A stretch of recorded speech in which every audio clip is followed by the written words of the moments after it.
Sir जी sir जी जी sir जी sir ठीक है sir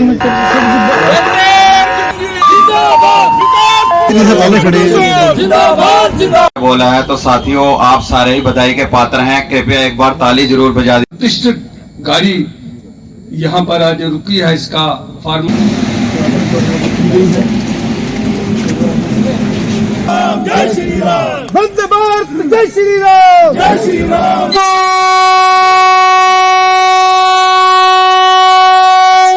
जिंदाबाद जिंदाबाद जिंदाबाद जिंदाबाद जिंदाबाद डॉक्टर जितेंद्र सिंह, जय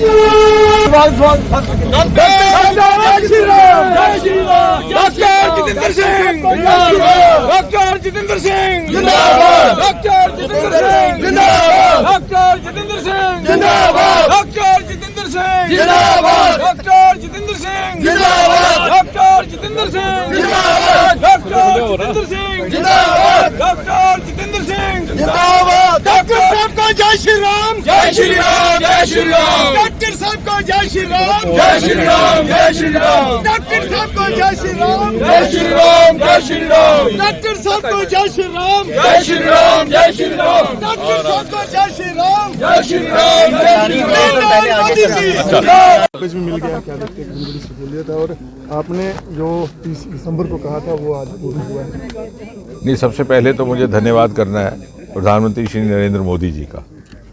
ये उन्हीं के कारण संभव हुआ कि एक के बाद एक इस क्षेत्र को प्राथमिकता से प्रत्येक योजना, प्रत्येक नई पहल का लाभ पहुंचा है।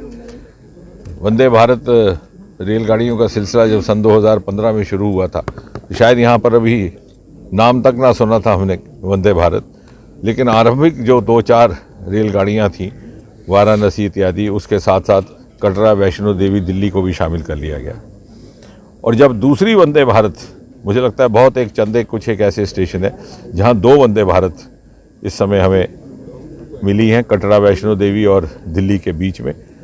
बहुत से ऐसे प्रदेश हैं, बहुत सारे ऐसे स्टेशन हैं, बहुत सारे ऐसे नगर हैं जहाँ पर वंदे भारत की मांग है, लेकिन अभी एक वंदे भारत भी संभव नहीं हो पाई। उसके अतिरिक्त ये मांग थी कि कठुआ में इसका एक स्टॉपेज रहे। कठुआ आने वाले समय में एक बहुत ही महत्वपूर्ण उत्तर भारत का केंद्र बन करके उभरने वाला है। उद्योग की दृष्टि से, व्यापार की दृष्टि से, शिक्षा की दृष्टि से पंजाब, हिमाचल प्रदेश और जम्मू कश्मीर तीनों प्रदेशों के साथ ये जुड़ा हुआ है और इसलिए इसकी आवश्यकता भी थी। लेकिन इसमें कुछ दिक्कतें ये रहती हैं कि वंदे भारत का एक समय सीमा निर्धारित रहती है, उसके भीतर कैसे उसको एडजस्ट किया जाए, उसके लिए मुझे धन्यवाद करना है हमारे रेल के अधिकारियों का, डीआरएम साहब का, यहाँ के स्थानीय अधिकारियों ने, उन्होंने पूरा सहयोग दिया। इसकी फिजिबिलिटी रन्स हुई, टाइमिंग कैसे उसकी कैलकुलेट हो, कितना स्टॉपेज रहे, ये एक्सरसाइज 1 महीने के भीतर सेरेमोनियल रन जो 30 दिसंबर को हुई थी, प्रधानमंत्री श्री नरेंद्र मोदी जी ने जब फ्लैग ऑफ की थी, उसी के साथ ये प्रक्रिया एक्सरसाइज प्रारंभ हुई। आज को संपन्न किया जा रहा है। और इसी प्रकार उधमपुर का एक दूसरा एक ये भी पहलू है कि वो सेना का एक बहुत बड़ा केंद्र है। आने वाले समय में बहुत बड़ा जंक्शन बनने वाला है वो, जब कश्मीर घाटी के साथ शेष भारत जुड़ जाएगा रेल के माध्यम से अगले 3-4 महीने में, और वो अमृत स्टेशन के रूप में भी विकसित हो रहा है।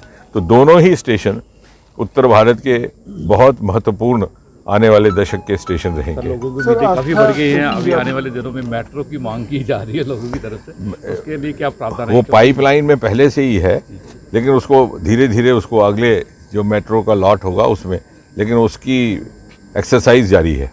सर 20 फरवरी को प्रधानमंत्री जी की प्रस्तावित रैली जम्मू में बताई जा रही है, एम्स का उद्घाटन करेंगे और कुछ अन्य परियोजनाएं भी शामिल होंगी। तो क्या देखते हैं कि जम्मू विशेष रूप से कितना लगातार विकसित होगा और 2024 के बाद या फिर चुनावों के बाद कहें तो और कितनी डेवलपमेंट के आगे कार्य जो की जा सकती है? मैं तो कहूँगा कि पिछले 8-10 वर्ष में जिस प्रकार की प्राथमिकता जम्मू कश्मीर को मिली है और क्षेत्र को मिली है, वैसी कभी पहले ना थी।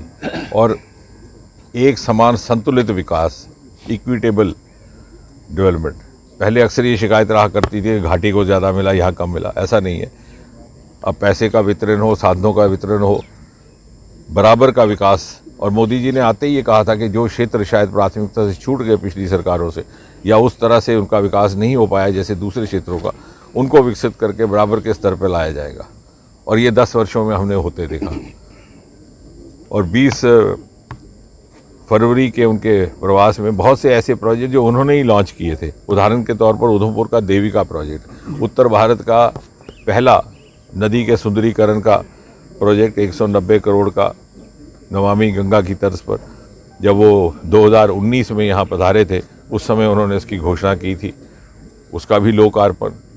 इस प्रकार शाहपुर कंडी का प्रोजेक्ट जो कठुआ के लिए बड़ा महत्वपूर्ण है, और दोनों जो हमारे सीमावर्ती ज़िले हैं कठुआ और उस तरफ पठानकोट और गुरदासपुर, 40-45 वर्ष से पिछली सरकारों ने उसको रोक करके रखा था, और वही क्षेत्रीय भेदभाव की राजनीति के कारण मोदी जी के आने के बाद उसको रिवाइव किया गया। अब उसका पहला फेज़, दूसरा फेज़ शुरू हो चुका है, और उसकी घोषणा भी मोदी जी ने 2019 में अपने प्रवास के दौरान की थी।